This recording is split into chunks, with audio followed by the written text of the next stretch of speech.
उम्मीद उम्मीद दुनिया की सबसे भारी चीज होती है दोस्तों। जब पेट खाली हो और जेब फटी हो तो उम्मीद का बोझ उठाना सबसे मुश्किल होता है। ये कहानी है किशनपुर गांव के भोला की, जिसकी किस्मत उसकी खेत की जमीन की तरह ही सूखी और बंजर हो चुकी थी। हे मालिक, अब और कितनी परीक्षा लेगा? 3 साल, पूरे 3 साल हो गए, जमीन ने एक दाना नहीं उगला। अब तो लगता है ये मिट्टी मेरी कब्र बनकर ही मानेगी। पीछे से भारी कदमों की आवाज आती है। बिरजू जमींदार खेत की मेड़ पर खड़ा था। उसने अच्छे कपड़े पहने थे। अरे ओ भोला, क्यों इस मुर्दा जमीन को जगाने में लगा है? मैंने तुझसे पहले ही कहा था ये जमीन मुझे बेच दे और शहर जाकर मजदूरी कर। कम से कम पेट में 2 निवाले तो जाएंगे। नहीं बिरजू काका, ये मेरे बाप दादाओं की निशानी है। इसे बेच दिया तो मेरी आत्मा भी बिक जाएगी। आज नहीं तो कल ये जमीन सोना उगलेगी, मेरा दिल कहता है। सोना? अरे पगले, सोना तो दूर, यहाँ पीतल भी नहीं मिलेगा। देख लेना, एक दिन तू मेरे पैरों में गिरकर कहेगा, ले लो काका, ये जमीन ले लो और मुझे एक वक्त का खाना दे दो। बिरजू धुआं उड़ाता हुआ चला जाता है। भोला उसे जाते हुए देखता है। उसकी आंखों में आंसू हैं। बिरजू के शब्द कड़वे थे, लेकिन सच के बहुत करीब थे। भोला जानता था कि अगर इस बार कुछ नहीं हुआ तो उसका घर, उसकी इज्जत सब नीलाम हो जाएगा। भोला शाम होते ही घर जाता है। उसके कंधे झुके हुए हैं। लाजवंती उसे देखती है, लेकिन कुछ बोलती नहीं, बस एक लोटा पानी लाकर रख देती है। घर में कुछ है लाजवंती? कुछ नहीं है। पड़ोस की काकी से थोड़ा आटा मांगकर लाई थी कल। उसकी आखिरी रोटी आज दोपहर तुमने खाई। अब तो डिब्बे भी खाली हैं और हमारी क्रिसमस भी। तुमने खाया? हाँ, वो थोड़ा बचा था, मेरा पेट भर गया। भोला जानता है कि वो झूठ बोल रही है। मुझे माफ कर दे लाजवंती। जिस घर में तू आई थी तब यहाँ खुशियां थीं। आज मैं तुझे 2 वक्त की रोटी भी नहीं दे पा रहा। बिरजू काका सही कहते हैं, मैं हार गया हूँ। हिम्मत मत हारो जी। बुरा वक्त मेहमान की तरह होता है, आता है और चला जाता है। बस तुम अपना ईमान मत डगमगाने देना। लाजवंती की बातें भोला के लिए मरहम थी, लेकिन पेट की आग बातों से नहीं बुझती। उस रात दोनों भूखे सोए, लेकिन भोला की आंखों में नींद नहीं थी। उसे बस अपना सूखा खेत और बिरजू की कड़वी बातें याद आ रही थीं। सूरज निकलने से पहले ही भोला खेत में है। वो गुस्से और हताशा में जमीन खोद रहा है। तभी भोला का फावड़ा जमीन पर जोर से पड़ता है और किसी भारी चीज के टकराने की आवाज आती है। भोला रुक जाता है। उसे लगा शायद कोई पत्थर है। वो फिर मारता है। ये पत्थर की आवाज तो नहीं है। मिट्टी के नीचे कुछ सुनहरा चमकता है। वो और तेजी से खोदता है। गड्ढे में एक मूर्ति है। ये किसी भगवान की मूर्ति नहीं, बल्कि एक बकरी की मूर्ति है। ये पुरानी है, मिट्टी में सनी है, लेकिन जहां जहां से मिट्टी हटी है वहां से शुद्ध सोना चमक रहा है। उसकी आंखें लाल मणियों की बनी है। ये क्या है? बकरी इतनी भारी? सूरज की पहली किरण उस पर पड़ती है और वो चमक उठती है। सोना? ये तो असली सोना लग रहा है। हे ऊपर वाले, क्या तुमने मेरी सुन ली? वो कोई साधारण मूर्ति नहीं थी। उस बकरी की मूर्ति की आंखों में एक अजीब सी चमक थी, जैसे वो भोला को देख रही हो। भोला का दिल जोर जोर से धड़कने लगा। उसे डर था कि कहीं कोई देख न ले। भोला चारों तरफ देखता है, दूर दूर तक कोई नहीं है। वो जल्दी से मूर्ति को अपने पुराने अंगोछे में लपेट लेता है और भागता हुआ घर आता है। वो दरवाजा अंदर से बंद करता है। क्या हुआ? ऐसे क्यों भाग रहे हो? किसी से झगड़ा हुआ क्या? नहीं, झगड़ा नहीं, चमत्कार हुआ है लाजवंती। चमत्कार? जमीन पर बैठता है और कांपते हाथों से कपड़ा हटाता है। सुनहरी बकरी की मूर्ति बाहर आती है। कमरे के अंधेरे में उसकी चमक से रोशनी हो जाती है। हे भगवान, ये तो सोना है लाजवंती, खेत में गड़ी मिली। ये हमारे पूर्वजों का आशीर्वाद है। अब हमारी गरीबी खत्म। अब हम भूखे नहीं मरेंगे। धीरे बोलिए जी, दीवारों के भी कान होते हैं। लेकिन ये मूर्ति, इसकी आंखें, मुझे डर लग रहा है। ये सामान्य नहीं लग रही। तू बस डरती रहती है। ये हमारी किस्मत की चाबी है। सोच, इसे बेचकर हम कितना कुछ कर सकते हैं। नया घर, बैम की जोड़ी और तेरा इलाज। तभी बकरी की मूर्ति की लाल आंखों में एक पल के लिए तेज चमक आती है। दोनों पीछे हट जाते हैं। देखा, आपने देखा, इसकी आंखें चमकी। वहम है तेरा, सूरज की रोशनी पड़ी होगी। भोला ने इसे वहम मान लिया, लेकिन वो नहीं जानता था कि जिसे वो वरदान समझ रहा है वो सिर्फ सोना नहीं बल्कि एक परीक्षा भी हो सकती है, और दौलत की चमक अक्सर खतरों को अपने पीछे छुपाए रखती है। शाम हो चुकी है। भोला और लाजवंती घर के अंदर हैं। उन्होंने मूर्ति को एक पुराने मटके में छिपा दी थी। भोला को लगा कि ये राज सिर्फ उन दोनों के बीच है, लेकिन गांव में राज हवा से भी तेज उड़ते हैं, खासकर जब बात सोने की हो। अच्छा, तो बंजर जमीन ने आखिरकार खजाना उगल ही दिया। सोने की बकरी, वाह भोला, तू भूल गया शायद कि जिस खेत में तुझे वो मिली है वो भले ही तेरे नाम पर हो, लेकिन अब उस पर हक सिर्फ बिरजू का होगा। वो बकरी मेरी है। बिरजू दरवाजे पर दस्तक देने के लिए हाथ उठाता है। अंदर भोला और लाजवंती की हंसी सुनाई दे रही है। वे अनजान हैं कि बाहर कौन खड़ा है। अंदर भोला और लाजवंती की हंसी अचानक रुक जाती है। सन्नाटा छा जाता है। भोला डरकर मटके की तरफ देखता है। इतनी रात को कौन हो सकता है? दस्तक दरवाजे पर नहीं, भोला की किस्मत पर हुई थी। क्या भोला अपनी इस जादुई खोज को बचा पाएगा, या गांव का सबसे ताकतवर आदमी उसे निगल जाएगा? लाजवंती, तू पीछे हट जा, मैं देखता हूँ। भोला दरवाजा खोलता है। सामने बिरजू खड़ा है। उसके चेहरे पर एक बनावटी मुस्कान है। अरे भोला भाई, इतनी देर लगा दी दरवाजा खोलने में? क्या घर में कोई खजाना छिपा रहे हो? नहीं काका, बस सो रहे थे। इतनी रात को आप? बिरजू बिना पूछे घर के अंदर घुस आता है। उसकी नजरें बाज की तरह चारों तरफ घूम रही हैं। उसकी नजर उस कंबल से ढके मटके पर टिक जाती है। सोना जरूरी है भोला, लेकिन कर्ज चुकाना उससे भी ज्यादा जरूरी है। मुझे याद आया कि तेरे पिता ने 10 साल पहले मुझसे जो उधार लिया था उसका ब्याज अब तक नहीं आया। काका, वो उधार तो हमने पिछले साल अपनी गाय बेचकर चुका दिया था। आप ही ने तो कहा था कि हिसाब बराबर हुआ। जुबान लड़ाती है। वो तो मूल रकम थी, ब्याज कौन देगा? कुल मिलाकर 5,000 रुपए बनते हैं, और मुझे वो रकम अभी चाहिए या फिर कल सुबह तक। 5,000? काका, अगर मैं अपनी खाल भी बेच दूं तो इतने पैसे नहीं मिलेंगे। रहम करो। बिरजू मटके के पास हो जाता है, हाथ मटके के ऊपर रखता है। रहम, ठीक है, एक सौदा करते हैं। अगर पैसे नहीं हैं तो ये घर और वो बंजर खेत मेरे नाम कर दे। कल सुबह पंचायत होगी, या तो नोट ला या अंगूठा लगाने आ जाना। और फिर बिरजू हंसते हुए बाहर निकल जाता। बिरजू के जाने के बाद सन्नाटा छा जाता है। भोला जमीन पर सिर पकड़कर बैठ जाता है। वो सब जानता है लाजवंती। वो उधार मांगने नहीं आया था, वो हमें लूटने आया था। उसे पता चल गया है कि हमारे पास कुछ है। तो हम क्या करें जी? क्या वो मूर्ति उसे दे दे? नहीं, वो हमारे पुरखों का आशीर्वाद है। बिरजू जैसे पापी के हाथ में वो मूर्ति गई तो अनर्थ हो जाएगा।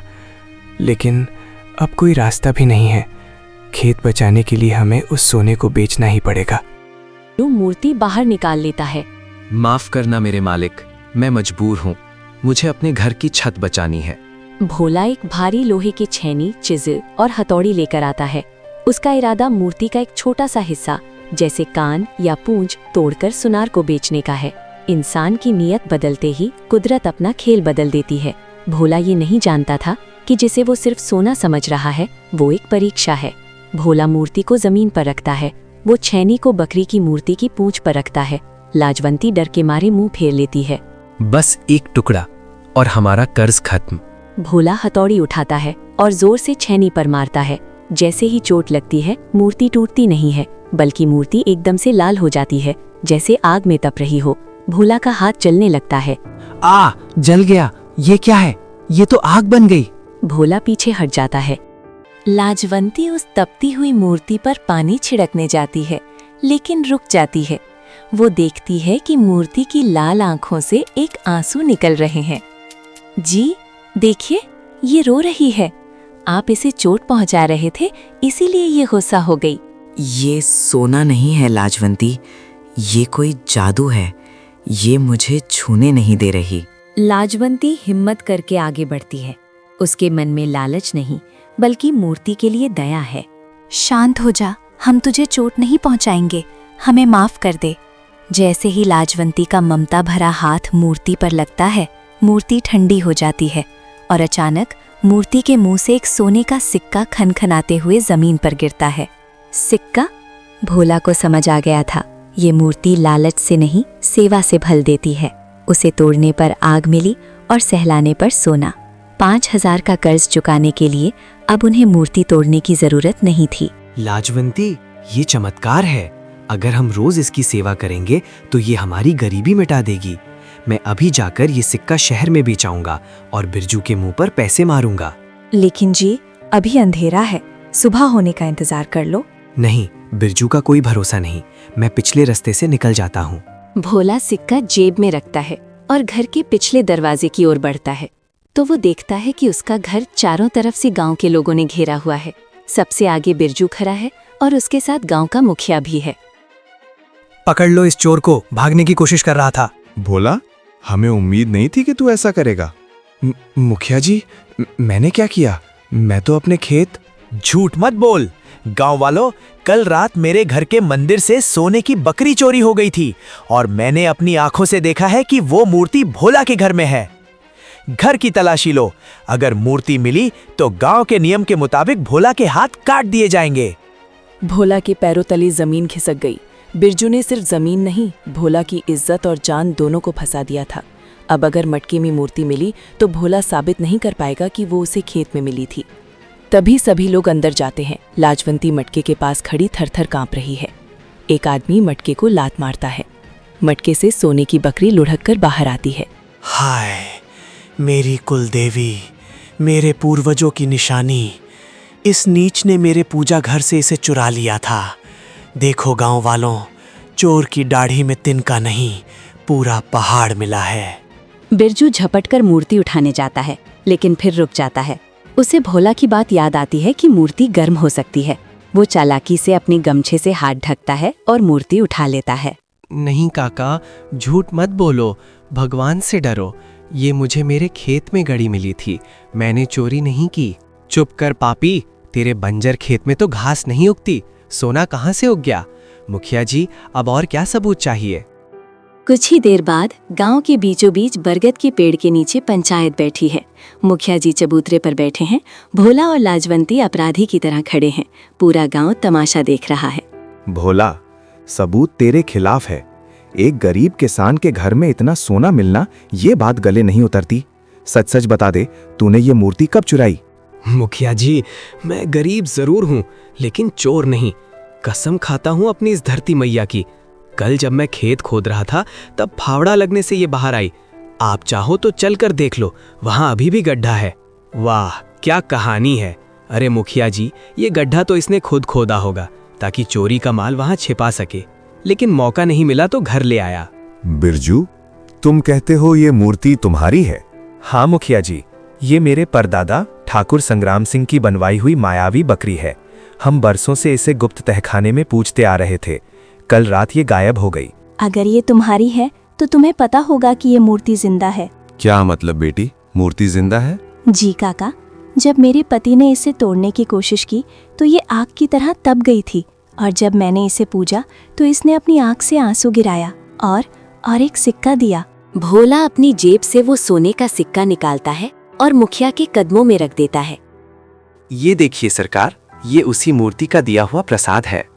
देखा, अब ये जादू टोने की बात कर रहे हैं। अरे इसने मेरे घर से मूर्ति के साथ साथ ये सिक्का भी चुराया होगा। ये सब मनगढ़ंत कहानियां हैं। सच और झूठ की इस लड़ाई में झूठ का पलड़ा भारी था, क्योंकि झूठ के पास दौलत की आवाज थी और सच के पास सिर्फ आंसू। मुखिया सिक्का हाथ में लेकर देखते हैं। वो असली सोना है। वो उलझन में है। मामला पेचीदा है। बिरजू के पास गवाह नहीं है कि चोरी कब हुई और भोला के पास गवाह नहीं है कि खेत में कब मिली। लेकिन गांव का नियम कहता है, जिसके पास धन का प्रमाण नहीं वही चोर माना जाएगा। तो क्या गरीबी ही मेरा गुनाह है मुखिया जी? अगर आज मेरे पास हवेली होती तो क्या आप मुझे चोर कहते? जुबान लड़ाता है। मुखिया जी, फैसला सुनाइए। इसके हाथ काट दिए जाएं, ताकि आगे से कोई चोरी करने की हिम्मत ना करे। नहीं, मेरे पति को छूना भी मत। अगर न्याय चाहिए तो परीक्षा लीजिए। जैसे माता सीता ने अग्नि परीक्षा दी थी, वैसे ही ये मूर्ति बताएगी कि इसका असली मालिक कौन है। शांत हो जाओ, बहू ठीक कह रही है। हमारे गांव में अन्याय नहीं होगा।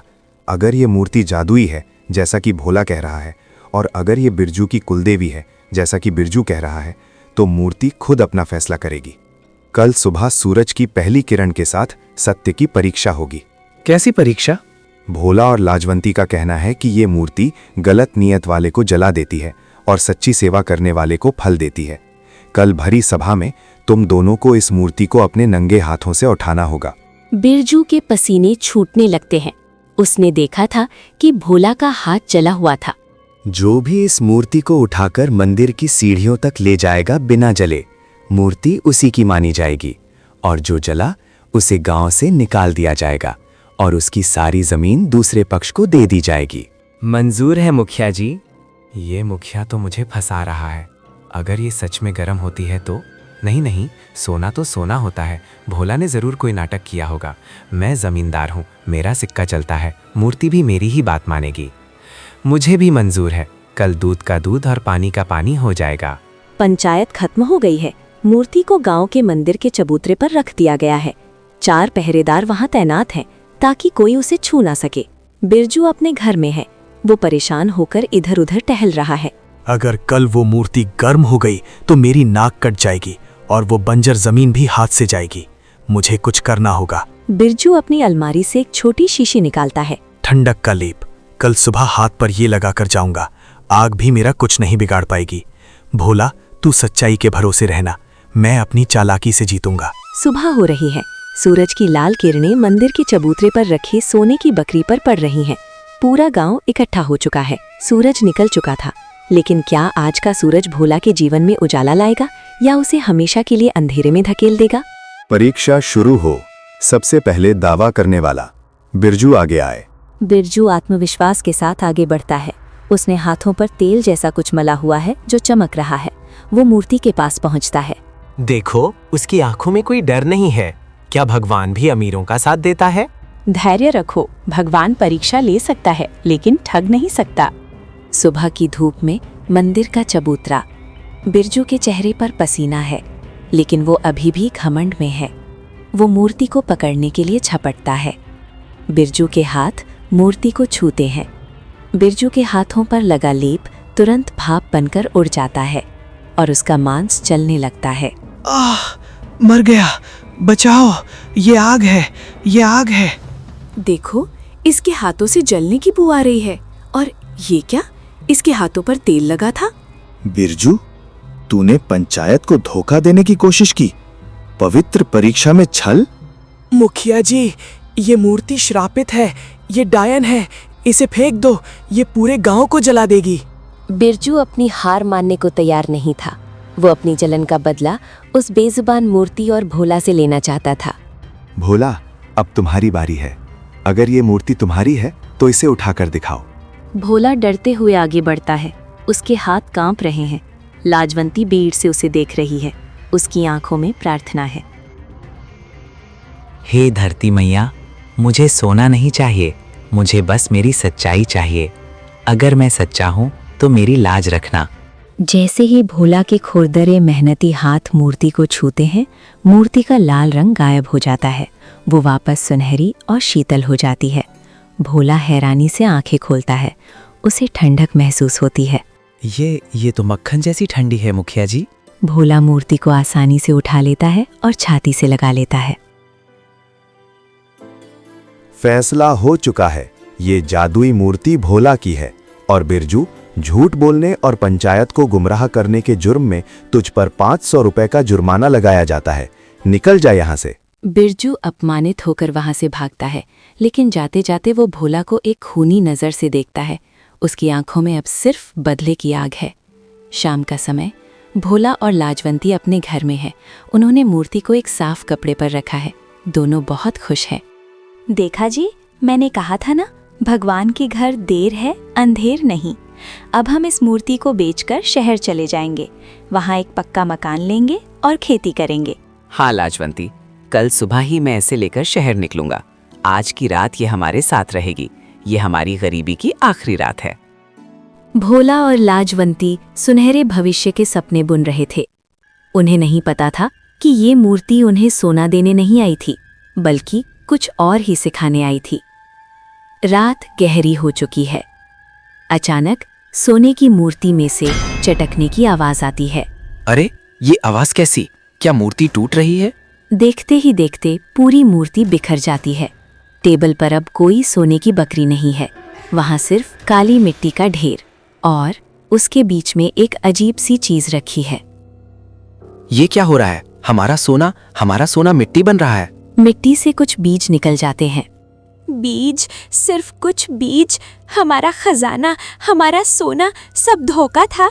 हे भगवान, तूने हमारे साथ ऐसा मजाक क्यों किया? बीजों को हाथ में लेकर ध्यान से देखता है। बीजों से हल्की नीली रोशनी निकल रही है। नहीं लाजवंती, रो मत, ध्यान से देख। ये साधारण बीज नहीं है। मेरे पिताजी कहा करते थे, अकाल के समय हमारे पूर्वजों ने अपना सारा सोना देकर जीवन बीज खरीदे थे, ताकि धरती फिर से जिंदा हो सके। शायद असली खजाना ये सोना नहीं, ये बीज हैं। भोला को समझ आ गया था। वो मूर्ति सोने की नहीं थी, वो एक तिजोरी थी। उसने लालची बिरजू को जलाया, लेकिन मेहनती भोला के हाथों में आकर खुल गई, क्योंकि एक किसान के लिए असली दौलत सोना नहीं, बीज होता है। भोला उन चमकीले बीजों को हथेली पर रखकर देख ही रहा है कि तभी उसे जलने की गंध आती है। लाजवंती, कुछ जल रहा है। अगले दिन बिरजू ने जलन में आकर भोला के घर में आग लगा दी। भोला और लाजवंती अंदर फंस गए थे। उनके पास अब ना घर बचा था, ना पैसा। सिर्फ वो चमकीले जादुई बीज बचे थे, जो टूटी हुई सोने की बकरी के अंदर से निकले थे। अगर सोना मेरा नहीं हुआ तो तेरा भी नहीं होगा भोला। जल जा इसी घर में अपनी जादुई बकरी के साथ। लाजवंती, हिम्मत मत हारना। हमें निकलना होगा, खुद के लिए नहीं, इन बीजों के लिए। जी, रास्ता बंद है, हम जल जाएंगे। नहीं, पिछला दरवाजा, वो कच्ची मिट्टी का है, उसे तोड़ना होगा। वो रात भोला के जीवन की सबसे काली रात थी। उनका घर जलकर राख हो गया, लेकिन उनके पास वो उम्मीद बीज अभी भी सुरक्षित थी। अगली सुबह भोला का घर अब सिर्फ राख का ढेर है। बिरजू दूर खड़ा होकर मुस्कुरा रहा है। गांव वाले सहानुभूति से देख रहे हैं। खत्म, अब वो कभी खड़ा नहीं हो पाएगा। अब वो जमीन मेरी होगी। भीड़ में हलचल होती है। लोग राख की तरफ नहीं, बल्कि खेत की तरफ देख रहे हैं। अरे देखो, वो भोला है। वो खेत में क्या कर रहा है? भोला और लाजवंती फटे जले कपड़ों में अपने सूखे खेत के बीचों बीच बैठे हैं। हे मालिक, तूने मेरा घर ले लिया, मेरा सोना ले लिया, लेकिन मेरे हिस्से की मेहनत नहीं ले सकता। आज मैं तुझे चुनौती देता हूँ, या तो मुझे भी मार दे या इस धरती को जिंदा कर दे। भोला ने उन बीजों को बोया नहीं था, बल्कि दफनाया था। अपनी आखिरी उम्मीद को मिट्टी के हवाले कर दिया था। कुछ ही दिन बाद भोला की फसल गांव में सबसे बढ़िया और ज्यादा होता है।